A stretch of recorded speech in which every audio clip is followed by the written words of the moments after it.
for coming to our Director Seminar Series. My name is Ayşe Zarakol. I'm the Associate Professor at the Institute for Global Prosperity, and we are very excited to be hosting Professor Ayşe Zarakol from the University of Cambridge today. I want to say first a couple of things about this term's theme: dreams, desires, and aspirations, imaginative landscapes of prosperity. So at the IGP, we are working towards a new model of prosperity for the 21st century, reworking the way we conceive and run our economies, our societies, and our relationship with the planet. Our social and collective imaginaries, dreams, and aspirations are at the core of that mission, not only in understanding how people strive towards ideas of prosperity, but in unearthing how and why different ideas are constructed as they are. This term we are inviting scholars, novelists, politicians, artists, and filmmakers, some of them people who have those skills all at once, to help us excavate some of the imaginary forces that brought prosperity to where it is today and where it might be taken tomorrow. Professor Ayşe Zarakol is Professor of International Relations at the University of Cambridge and a Politics Fellow at Emmanuel College. Her academic work is at the intersection of international relations, political science, and historical sociology.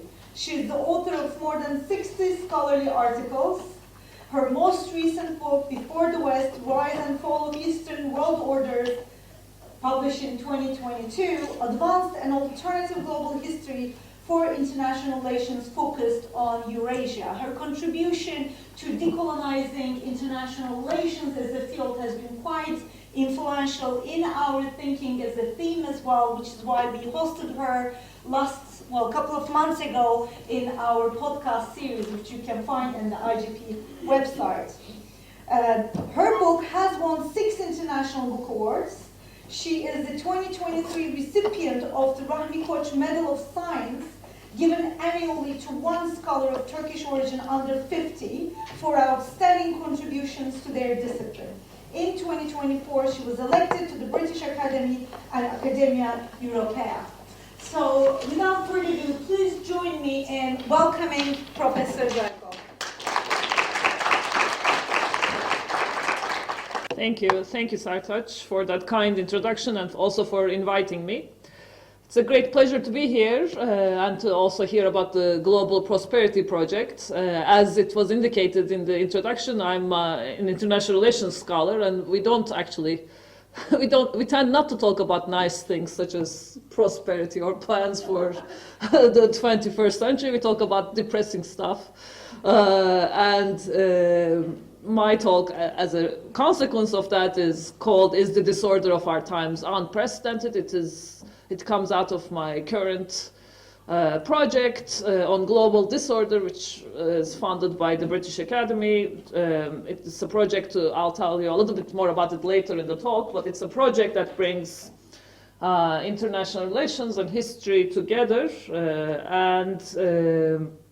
In this talk, I will try to answer this question: is the disorder of our times unprecedented? By drawing on my last book, Before the West, and also some recent work. But I hope, even for those who don't care about the global disorder or don't agree that there's global disorder, or don't care about international relations, there will be things in the talk that speak to the theme of reimagining new landscapes, thinking about the globe in a different way.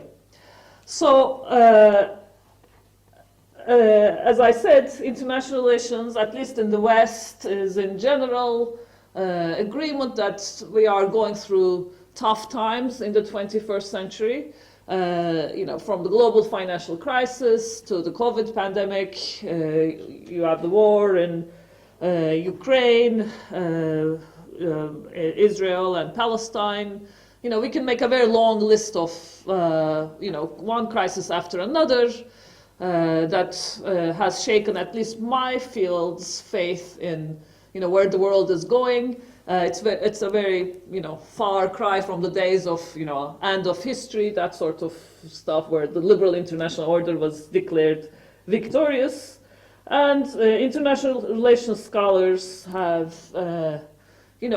some explanations as to why the current current state of world politics is particularly tumultuous. So traditional international relations essentially says all of the problems we're experiencing today has to do with the fact that there is no more balance of power. We're at a moment of great powers readjusting themselves. So you may have seen this guy, even if you're not in international relations, John Mearsheimer. He's in the news a lot talking about Ukraine. And so he's what you would call a realist. And his explanation for what's happening in the world, not just about Ukraine, is that this is a balance of power problem. And when great powers, U.S., Russia, China, when they settle into an equilibrium, things will settle down again, and we will have an orderly world. Or there is the explanation, sometimes called Thucydides' trap, that all of the problems we're experiencing has to do with China's rise, which is destabilizing the international order, and once China becomes the new hegemon, things will settle down.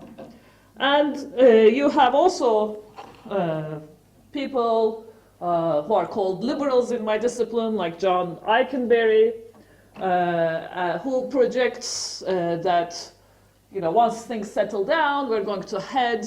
This is based on his article that came out in the beginning of this year in International Affairs. He says we're going to end up with a world divided into three. There's going to be global West, global East, global South. Global West, alliance of democracies, mostly US, Europe, but other democracies. Global East,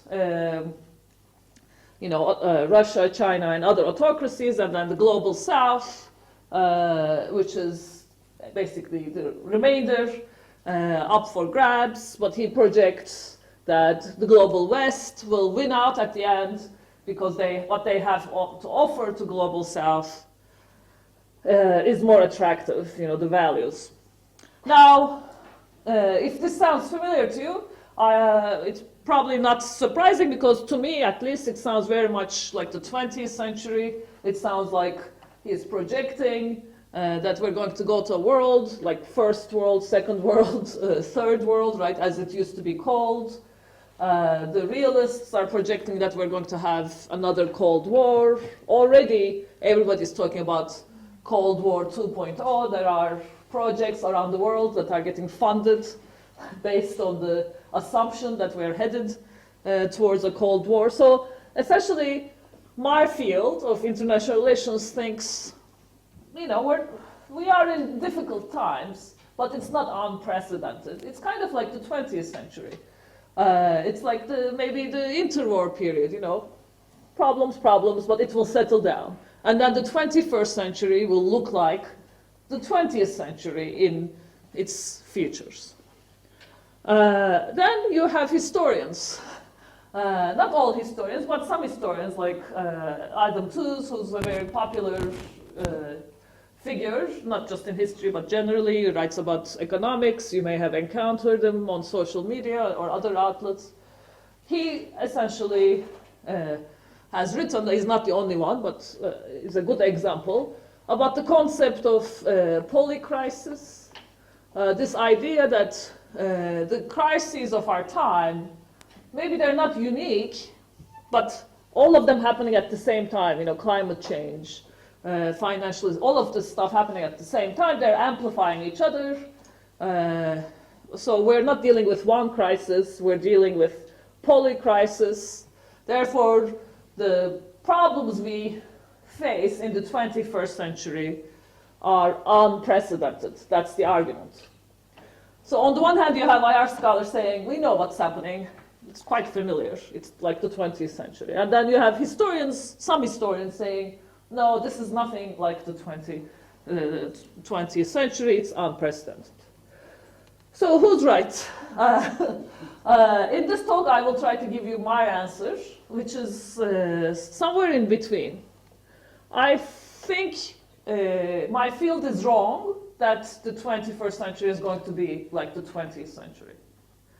They're wrong about that. I think, at the same time, I think those who say it's completely unprecedented are also wrong. I think if we set up the historical comparisons in the right way, there are periods that are analogous to the 21st century.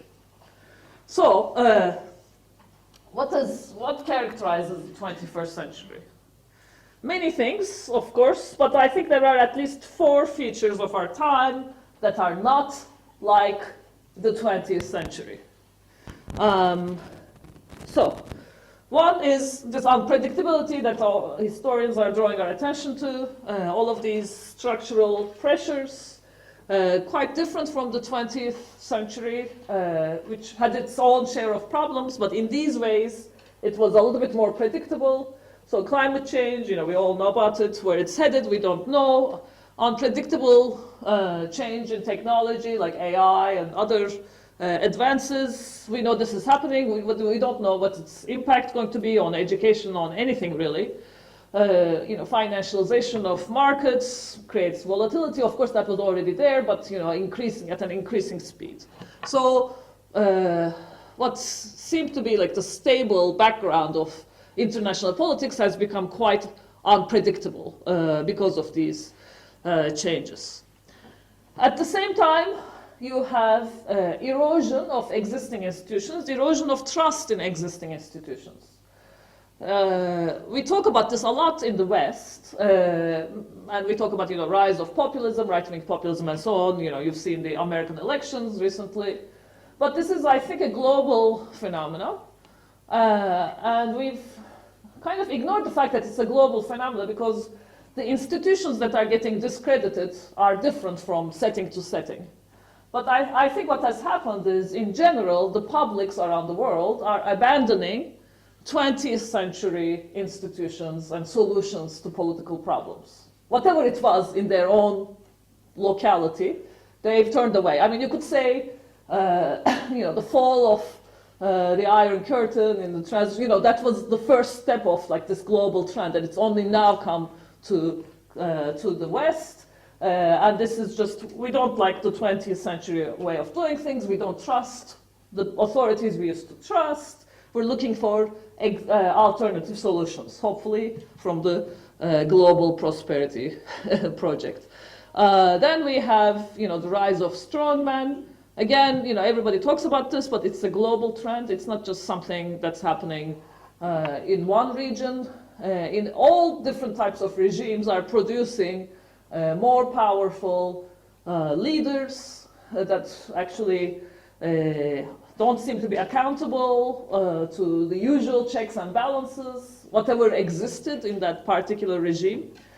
So even authoritarian settings are becoming more centralized, more personalized. You could think about Saudi Arabia, right? It was a monarchy, it's still a monarchy, but the kind of power MBS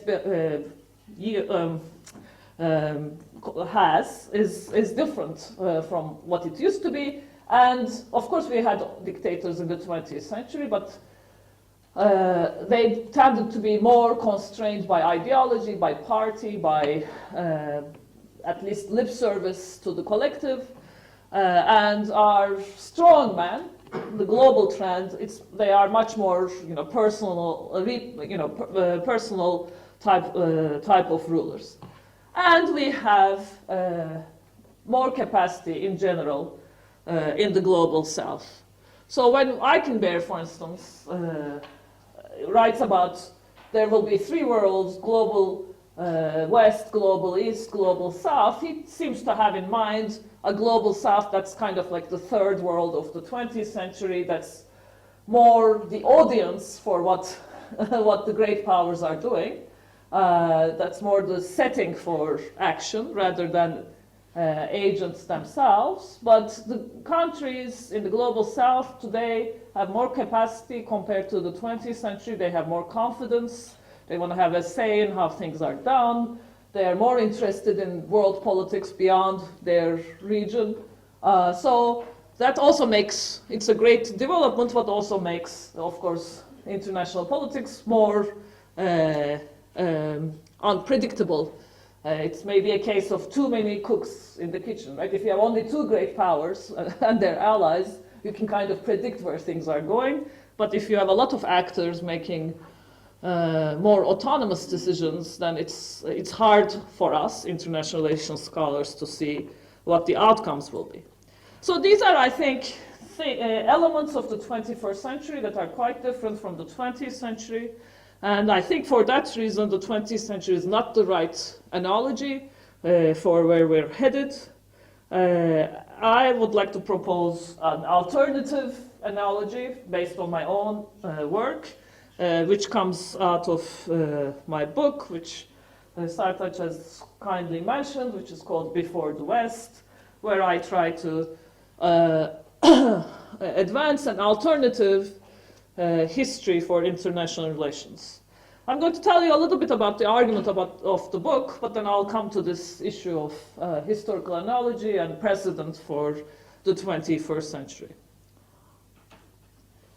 Now, my goal in the book was, as I said, to propose a new history for international relations, because if any of you have taken an international relations class, you will know that it has kind of the traditional, at least, approaches to international relations have a very schematic, narrow view of history.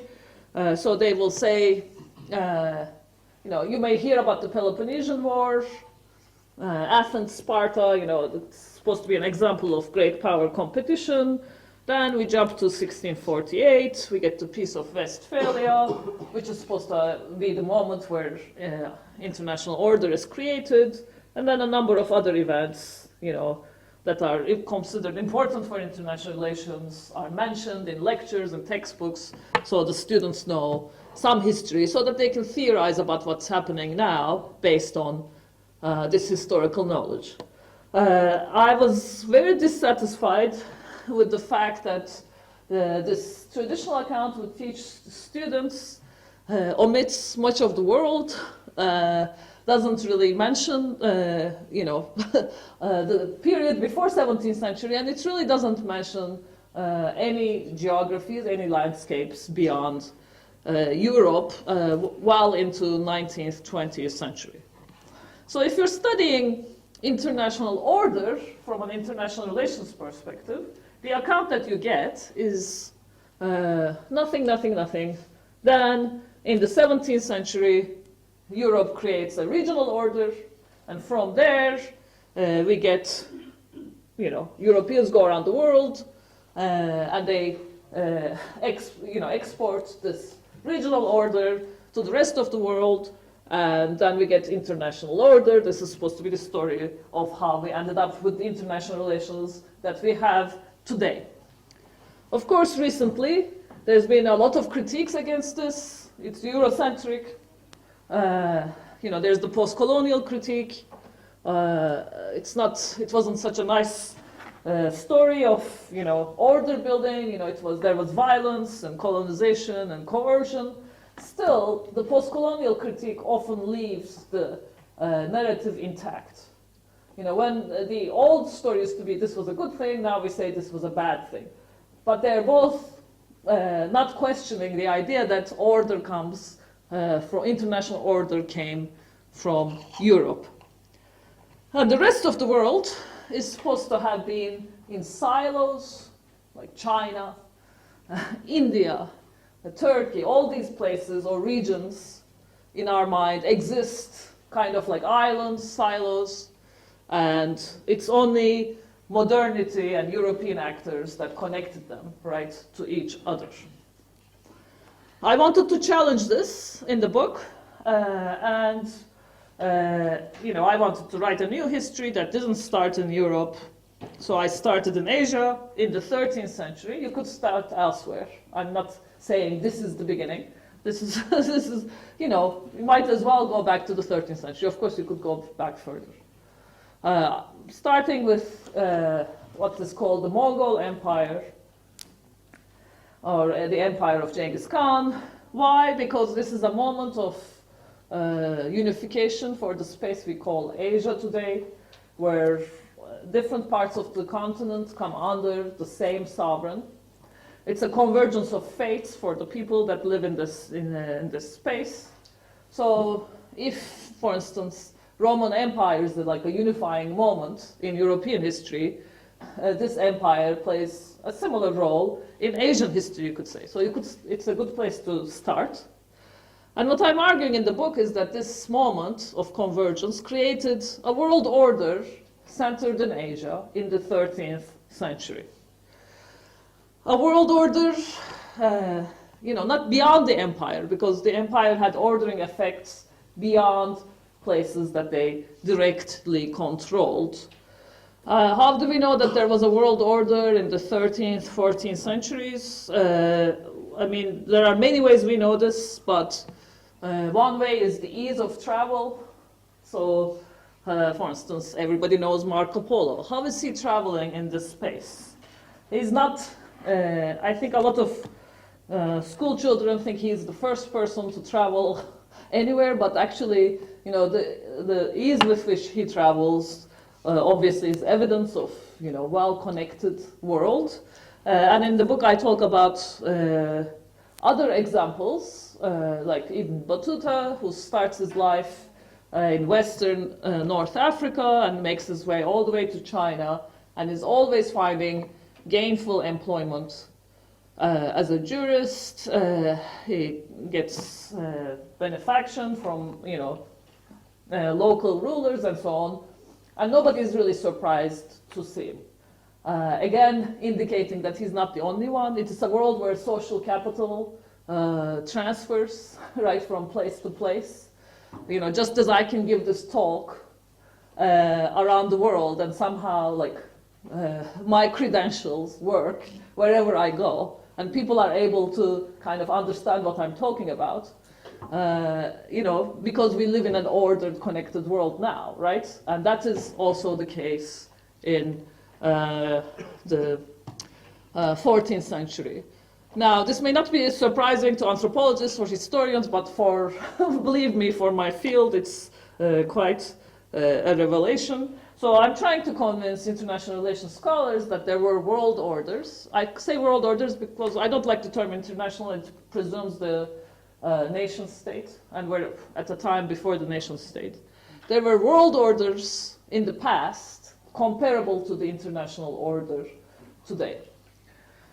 And world orders, as I say, connect the world, they order the world, they disseminate materials and goods in these connected spaces.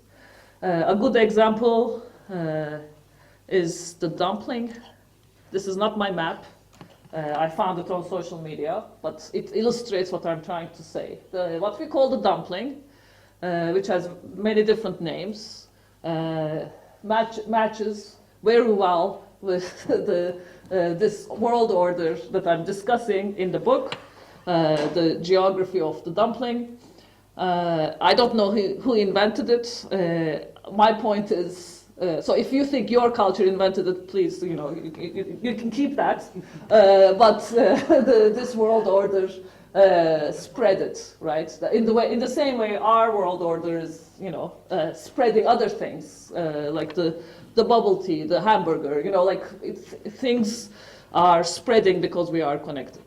But in the book, I'm more interested in the spread of ideas and understandings, and what I'm saying is just as our international order is organized around a particular understanding of sovereignty from the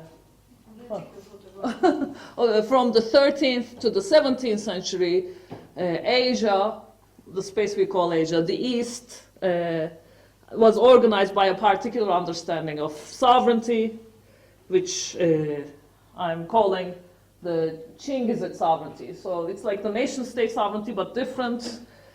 I'm not going to get into it because it's not my point in this talk. Just take my word for it. This particular understanding of sovereignty organized the space for a long time, where all the authority, all the power is concentrated in one person who's like a god on earth, and he makes the laws. So all-powerful type of ruler. So there are all sorts of other institutions that attach to this understanding of sovereignty. And what I'm doing in the book is kind of tracing this package in different corners of Asia and trying to show that different states or empires or polities that we study as like being in their own corner were actually had they were connected to each other through this shared understanding, which goes back to the 13th century. So the book looks at 3 world orders organized by this understanding of sovereignty. The first one I mentioned, the Chingizid one. So first the empire, then breaks into 4. The second world order, I argue, is constituted by a competition between the Timurids in West Asia and the early Ming in China, who were like the great powers of their time. And it's easy to show the influence of Chingizid sovereignty on the Timurids,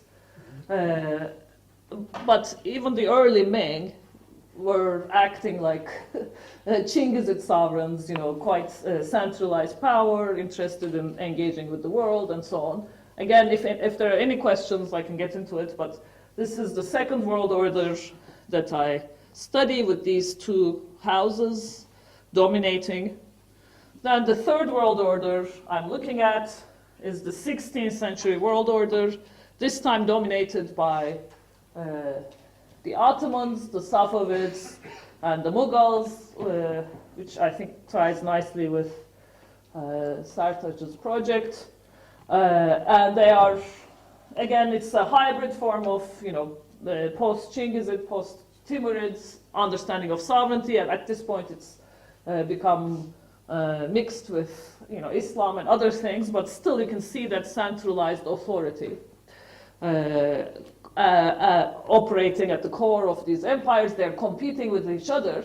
And we're very used to thinking of the 16th century as a moment of European rise, beginning of European hegemony. But that's a projection of later developments into the 16th century.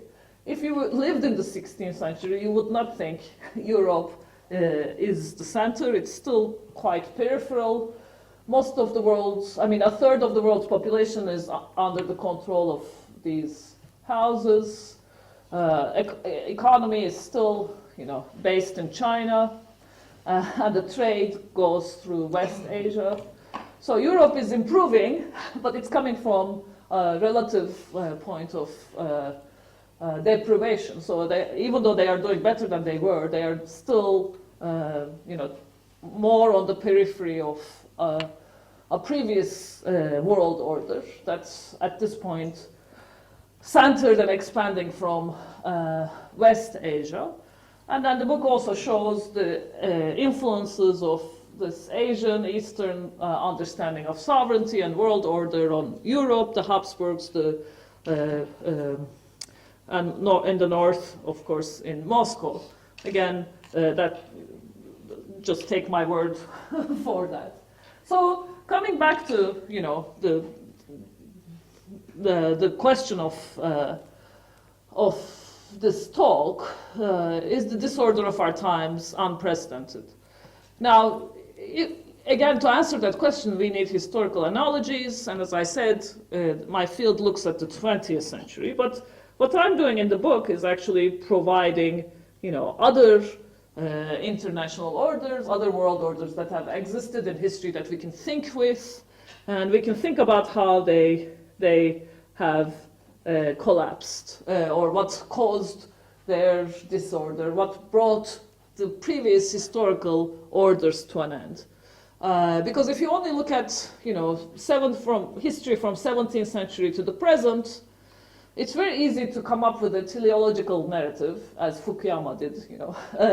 It's a story of expansion, and it never ends. And then it ends when history ends.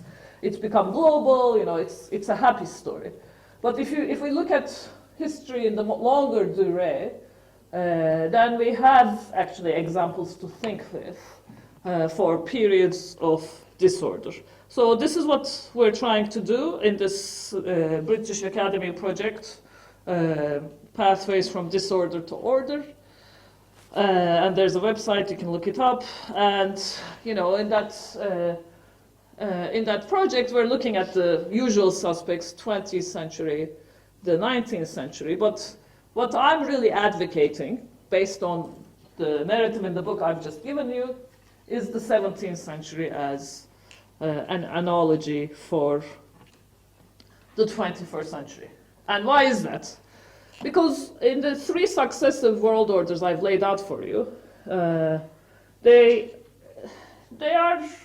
ends come, their demise comes with these periods of crisis.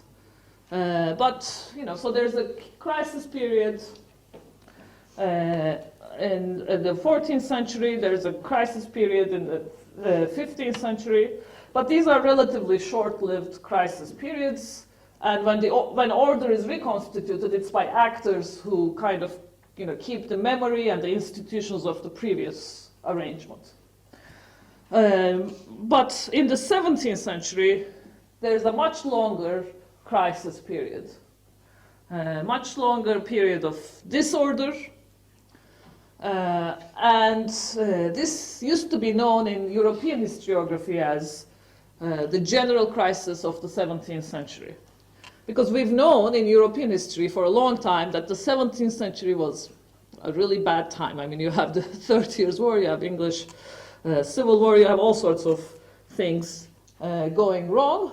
But now historians are actually saying, well, it wasn't just Europe. Actually, things were bad kind of everywhere, especially in the northern hemisphere. And you had rebellions in the Ottoman Empire. Again, you have rebellions and dynastic change in China. Russia is having its own issues. The Mughals are relatively spared of this for reasons we can discuss. And the current explanation that many historians favor, for at least those that agree that there was a general crisis period in the 17th century, is that this has to do with climate change. Now, isn't climate change new? Yes, in the way that we've created it, it's new. So it's not, I'm not disagreeing, with the thesis of man-made climate change, Anthropocene, and so on. But there was a different kind of climate change in the past, which again may be man-made. We can discuss that as well. And the 17th century essentially falls in the middle of a longer period that is called the Little Ice Age. So you have cooling in the northern hemisphere. And the 17th century is 2 to 3 degrees cooler, Celsius, cooler. And as a result, you have, these snowstorms, crop failures, and, a disruption of overland trade. And some historians at least think the political volatility had to do with the pressures created by climate change. So you can see, if you look at European paintings from that period, you can see that Europe was colder back then. There's a lot of ice and skating in this period. Anyway, so climate change is one. We do know that something was happening. To what extent it affected politics is a different kind of debate, but it was there. What else is happening in the 17th century? Of course, you have the scientific revolution, which, again, I think it's an interesting analogy for the 21st century, because on the one hand it's a very politically messy time, it's not stable, but it's also a period where some people are making these amazing leaps in terms of scientific knowledge and so on. May have to do with, again, erosion of existing institutions, existing ways of thinking that come with periods of crisis and chaos. And of course it's also the period where absolutism has spread into Europe, and you have justifications for centralized states, as we know from Hobbes and so on. Of course, then we consider this to be a very important step towards the rise of nation states and democracy, etc. later on. But in that period, it was not yet apparent that it was going to yield those results, right? It was more a period of centralized control. So what I'm trying to say here is that for these reasons, I mean, remember I set out 4 elements, and I guess the only one that I hadn't mentioned, Global South has more capacity. I said also as a result of the prosperity and the connectivity of the 16th century, there were many, many more actors, this time in Europe in the 17th century, that were capable of doing stuff in the 17th century. So all those 4 elements, strongman, absolutism, scientific change, climate change, erosion of trust in existing institutions, and ways of looking at the world, as well as increased capacity and political units. All of those factors were present in the 17th century, which was, in my book, the period, the Eastern capability of creating international order or world order came to an end, and the axis shifted to the West. But that was after a very long period, a sustained period of disorder.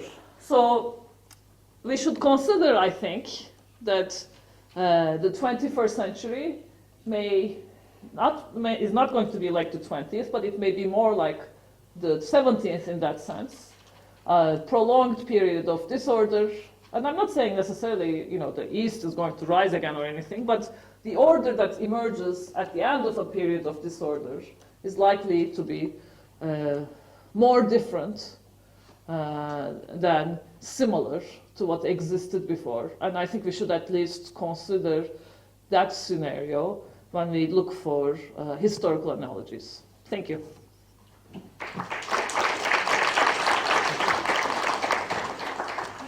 Thank you very much, Professor Zarakol. Okay in time? Yes, very good in time. Yes. Very good in time. I can see people are itching with questions, but of course I kind of want to start the conversation with my own angle, if at all possible.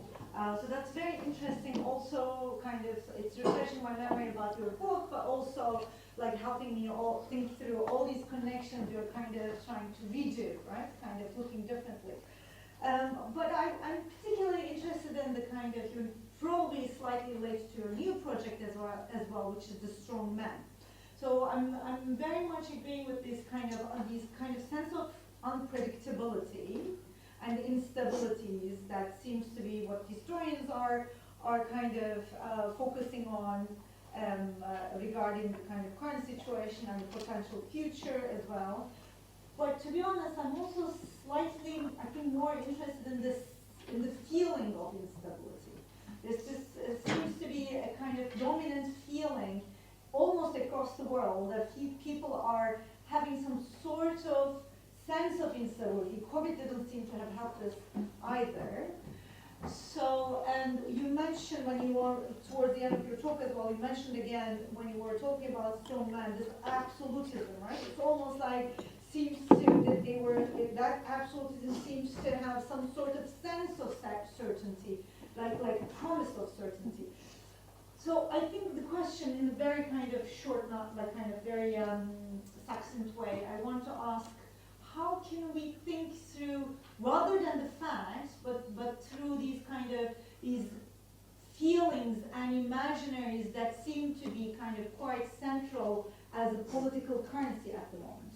Mm. So that's my starting point, and I think that's immediately relevant to the ideas of prosperity in the long run, but kind of as a starting exercise. Yes. Yeah, so, I mean, as part of this disorder project, we've been having these workshops that bring, again, historians and IR scholars together, and one of the issues we keep coming back to is whether disorder is actually a real thing or if it has to do with our perception.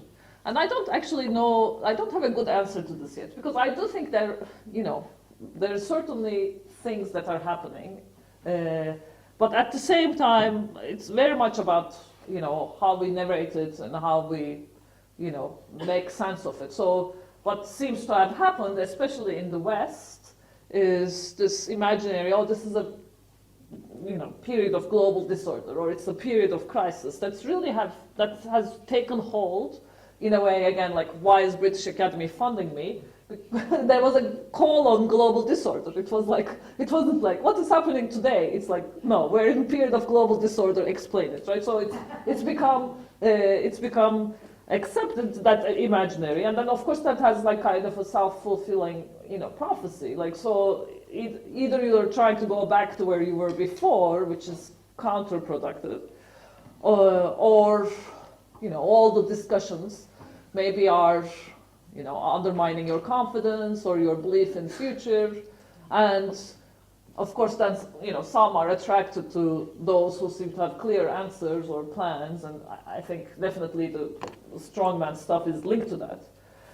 Then you go outside of the West, as I do, and the global disorder narrative is much less prevalent, I think, outside of the West, even though, people are aware of the same kind of issues, of course, COVID, all of that, but they're not narrating it as global disorder, or it's more like, we're used to this sort of stuff.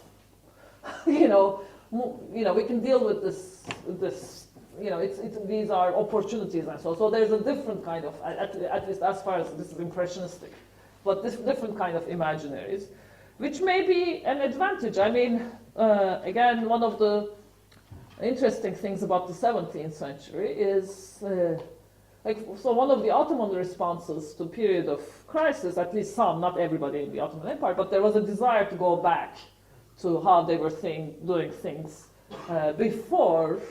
There was less of that, in Europe, in England, and so the same kind of developments were understood through a different filter, given what they had experienced coming into the period of crisis, and that had of course, consequences for how they emerged from the period of crisis.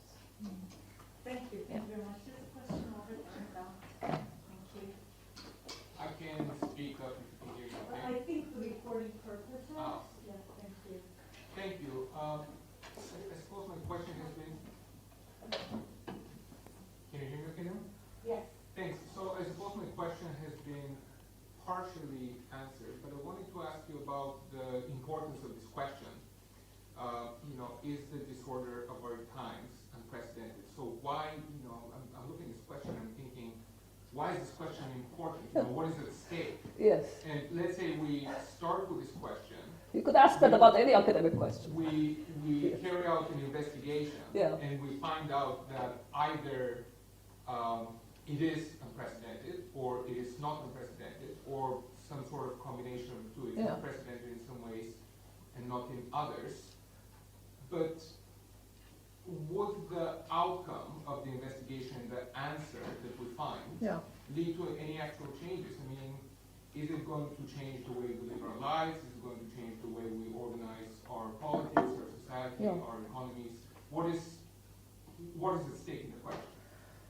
I mean, it's a great question. Of course, I'm a very macro-oriented person, kind of more on the structural side of things. So in general, I want to say, nothing we do matters. But of course, that's not how I live my life. But I mean, for me, the question, this is what's at stake. I think if we think it's unprecedented, whatever limited agency we have, that kind of goes out the window. It's like hopeless, right? Too many things going on.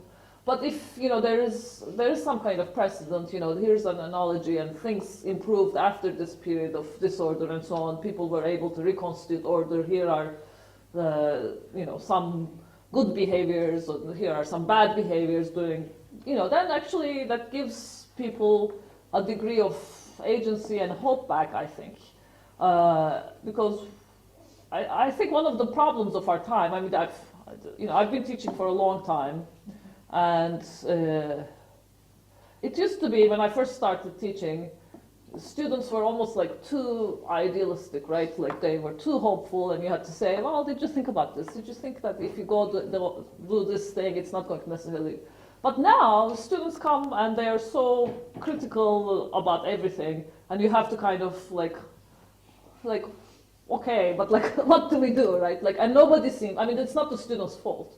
I think it's in general, there's this inability to imagine a future that is better out of this period of crisis and disorder and unpredictability. So I want us to get some of that back. And at the same time, I don't like the traditional IR answer, oh, this is just like the 20th century, because I think that's too easy, and it's not the right answer. It's not like the 20th century. That creates complacency that's of a different kind.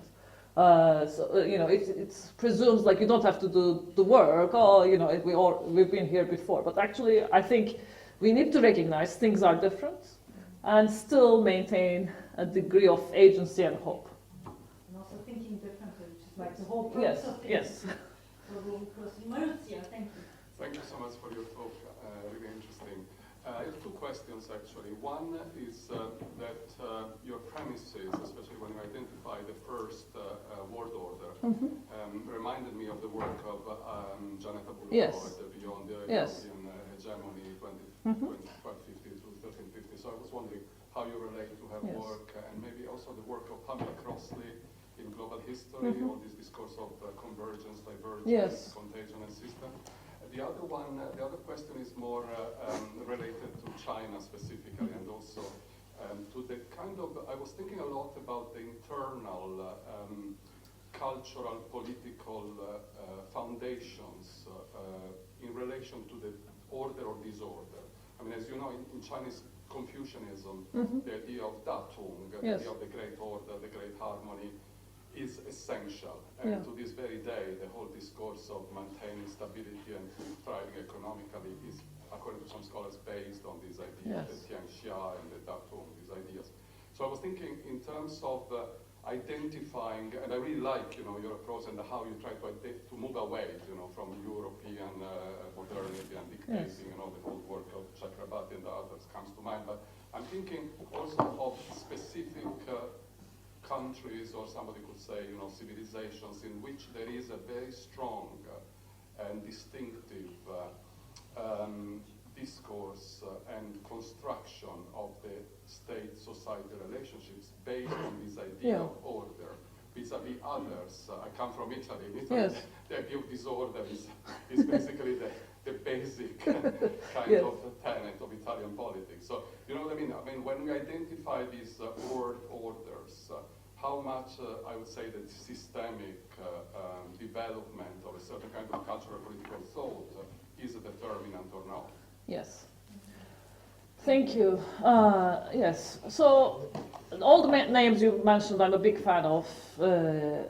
Actually, world systems theory. I mean, Wallerstein, but the less Eurocentric versions of world systems theory were quite inspirational to me and gave me the confidence actually to set on this project, because they really show us the economic side of a connected world, and I wanted to make the same argument for for political institutions and understandings and norms and practices. So I think we are. Of course, there are always tensions between the more ideational side and more material sides of, what you emphasize. But I really respect the work that they've done. And in the book, I try to incorporate, again, not being an economist, as much of, the materiality of this world as possible. In terms of Chinese conceptions of order and so on. Yes. So what I was trying to do in this book is to write a connected history of Asia or the East, which is why, as I said, I start with the Mongols and I kind of trace this. And in doing so, I downplay a little bit the more local understandings of sovereignty and order, which are quite emphasized in contemporary political discourse. So when I'm talking about Ottoman Empire, I kind of downplay Islam, I downplay the Roman, all of that, to emphasize, because I want to show that even as all of those things are very important, and if you're writing something specifically about that setting, you would definitely should really emphasize them. But what I wanted to emphasize is this connective tissue, because the Chinggisid sovereignty stuff is there even in China, because they were there and they did influence, just like European empires influenced even after decolonization, what came after. So the Yuan influenced the Ming. Of course, later, of course, there's the Qing as well. But, so it's in the mix. It's part of the repertoire. And it needs to be kind of unearthed or recovered, because all, settings, all political conceptions are mixtures of things, in my understanding. They're never one pure thing. It's always different threads that are sometimes in competition and sometimes work together. And we have to kind of see all of it, I think. Yeah. Thank you. Yes. Thank you very much. There's a question at the back. Hi. So my question is, while you're studying crises so much, is this, with reference to the phrase "history always repeats itself," do you think this kind of history of a pandemic going into struggling economies, going into the rise of fascism, and then into war, do you think it's possible for a crisis to, especially in our age, just resolve itself? Yes, it's possible. So what you're setting out is the more the 20th century analogy, right? We have that succession of events, and yeah, again, that's one possible. So it resolves itself, hope. So people, I think, who work with the 20th century think that, worst case scenario, there's going to be a war. I was just on a panel with Stephen Walt, who's another big IR scholar at Harvard, and he's part of this project where they're trying to write kind of the blueprint of a new order in order to prevent world war. So they're hoping that if we can get enough buy-in for a more equitable international order now that works for not just for the West but other parts of the world, we can prevent a world order, which I think is an admirable goal, and I think definitely, we should consider the scenario that you mentioned. We have these events in succession. If the analogy is right, we end in World War, and then we get international order, and then we work to prevent World War, and we try to get the international order without the war. That's one possibility. What I'm saying is something different. So what I'm saying is, actually, it may not work like that, because even though that sounds terrible, there is a familiarity to it, and a promise of order emerging quickly, one way or another. And I think one of the reasons I'm pushing this 17th century analogy is the 17th century, from the end of 16th century to the last quarter of the 17th century, it was very, very messy everywhere. There was no order. Everybody was kind of dealing with their own local problems. There was no equivalent of international engagement, really. Even the European stuff, you could say that's kind of a local issue. So I just want us to consider the possibility that there is no resolution. We don't get war, but we just stay in disorder. We don't know what the rules are.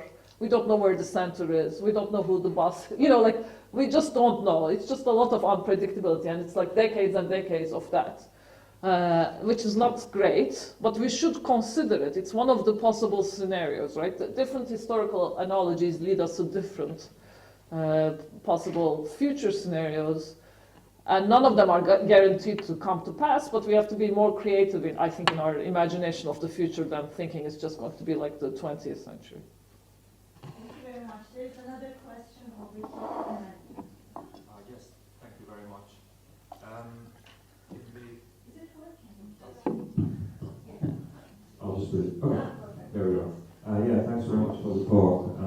In the early part of the presentation, you mentioned that there is erosion of trust in institutions, and then you said that that's not only something that's happening in the West, but elsewhere as well.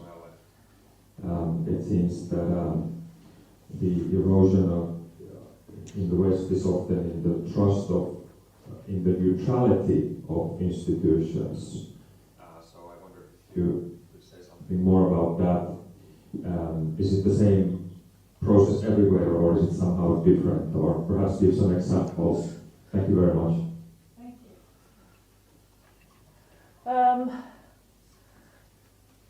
What I meant to say there is, it's not so much the neutrality. I mean, so if you were in a setting where you were told, we have a bureaucracy, it's neutral. We have a democracy, it solves problems this way, blah blah blah. We have a social welfare state, and so that's what you're finding now doesn't work.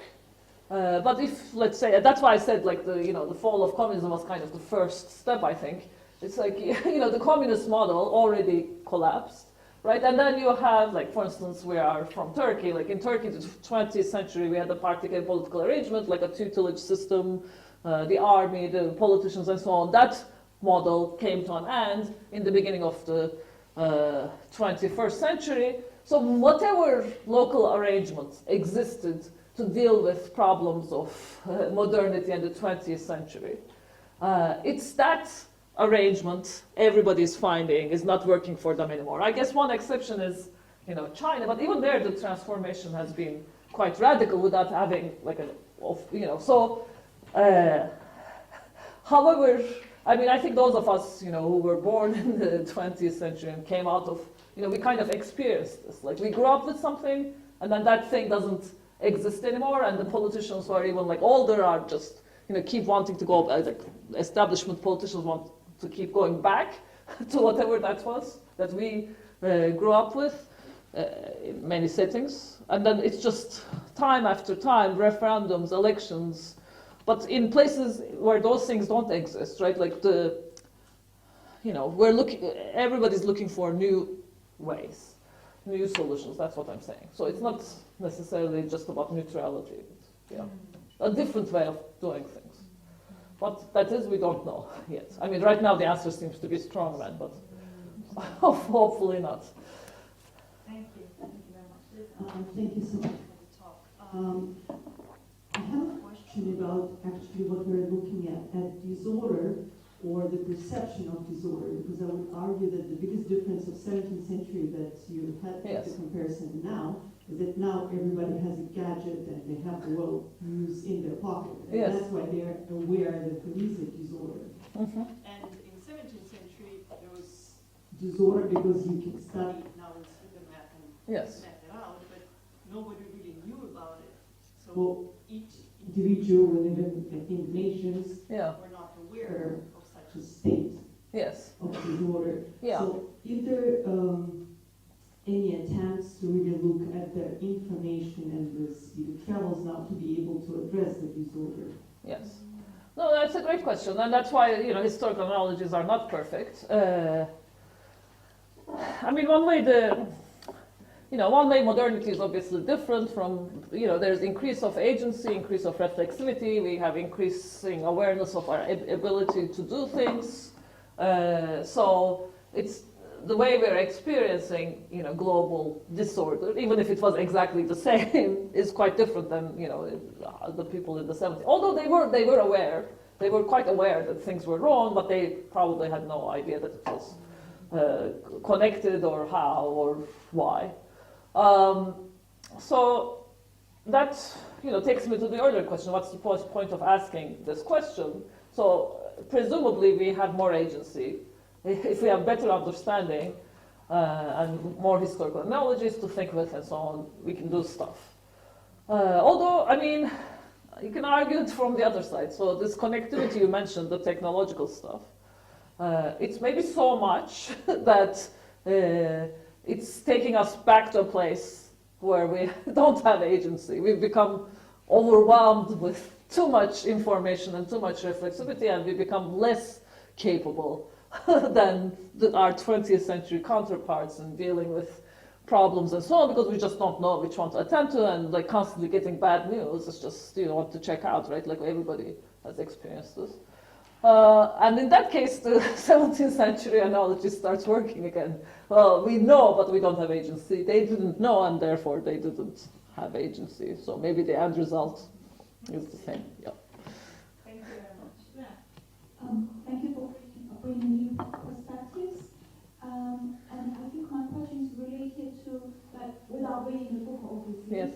In your talk, you mentioned a lot of the factors of disorders or disorders. I wonder whether you talk about the causes of them. So, because probably from the IR perspective, there could be several explanations. So, the realist who believes it's a power struggle. You might have the Marxist who believes it's a kind of a shift of productivity, especially with AI, with technology, with kind of capacities of human beings. There could be ideological, as we can see very divided in the US election. Yeah. It can be climate, I'm not sure. And then it can be just a natural cycle, as economists would say, it comes and goes, it's just part of the natural human being society. Yes. Have you looked at any of these potential causes of, in your book? Yeah. No, in the book I'm trying to show people that there were orders, so I don't get into the disorder crisis part that much, so that's the current project. Now, I mean, all of those explanations are worthwhile. I mean, I suppose what I'm trying to do is, we tend to, when we study our own country or our own setting of expertise, we have we tend to, and we have our own approach. We tend to have an explanation of what has gone wrong. So if you're doing U.S. politics, Trump's rise, you could say it's about economic grievances or racism or whatever. You can have different explanations, which may be we can have our favorite explanation. What interests me is when all of these things, the same kind of trend, let's say, towards centralization, personalization of sovereignty, is happening in different settings for seemingly different reasons, right? Explained from a local perspective by local explanations. I'm kind of interested in this. Like, why is the same thing? Why is it always the same outcome, or why is the trend towards the same kind of outcome? That suggests to me that as valid as the local explanations are, there's something connecting them, and something maybe structural that's going on, having to do with the pre-existence of order and connections and so on. And so I just want to draw our attention to the way things are connected.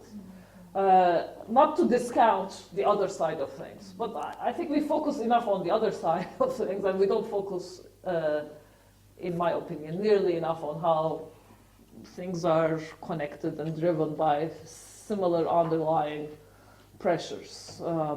So that's just what I want to highlight in this next project. Oh, sorry. Yeah. Thank you. Thank you for your talk. I'd be interested to hear how you define the term order conceptually, because it seems to me it would very much shape the question and how you approach it. Yes. So I have in the book a definition. It's man-made rules that pattern the world and render it. I can't remember the exact definition, but the emphasis is on the man-made part. So I'm saying that essentially world orders or international orders are created by our agency, and there are rule makers. So even if the outcome is not exactly what they intended, there's a degree of agency and creation and construction in order making, which I distinguish from system or structure, so things that emerge organically or naturally. So that's a distinction I made in the book, because again, in international relations, often the words order and system are used interchangeably, and I wanted to draw attention to the agency side of things. And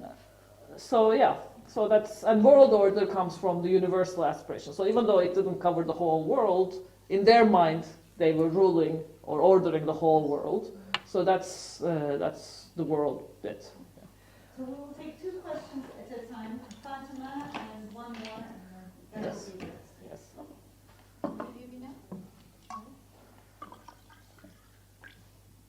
Yes, thank you so much for your talk. My question maybe is beyond your scope, but I think that listening to your talk, what comes to mind is that there is a distinction between disorder, order on one hand, and uncertainty on the other hand. Yeah. So, for instance, you can live in a world order, but probably we don't, and at the same time, without certainty. Yes. What can happen tomorrow, and in terms of the feeling and imagination and so on and so forth. Yeah. And on the other hand, we can also live in a disorder, but at the same time, we can have this kind of certainty about what will happen. What I'm saying is that not all the time they are, synonymous or at the same time or simultaneous. So in terms of, I think that what is actually for us in contemporary world, what is really important is uncertainty, is massive feeling of uncertainty, and that is like, yes, it might be like there is disorder, but at the same time uncertainty as well. Like people don't know what will happen tomorrow. Like for instance, now there is this possibility of like nuclear war, and nobody, like in Sweden, people are actually getting ready for that.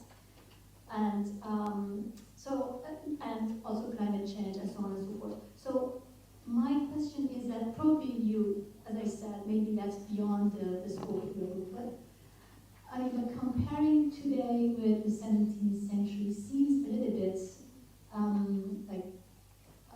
unrelated in terms of uncertainty that we are experiencing. So did you also touch upon that issue, or is it just about order disorder? Because that is something that we are, it's also related to international relations as well. It's not just about the feelings of the emotions of the people. It's also like a kind of worldly thing. So yes. I hope that's clear. Yeah. Thank you very much. And the person behind you, can you pass the microphone? Thank you. Thank you. Thanks for your talk. My question is about what's your view on Venus Heimer's realist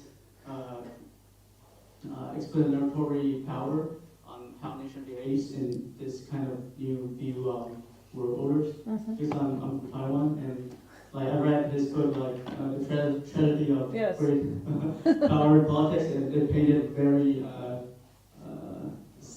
sad picture of Taiwan's future. So I'm curious. Thank you. Yes.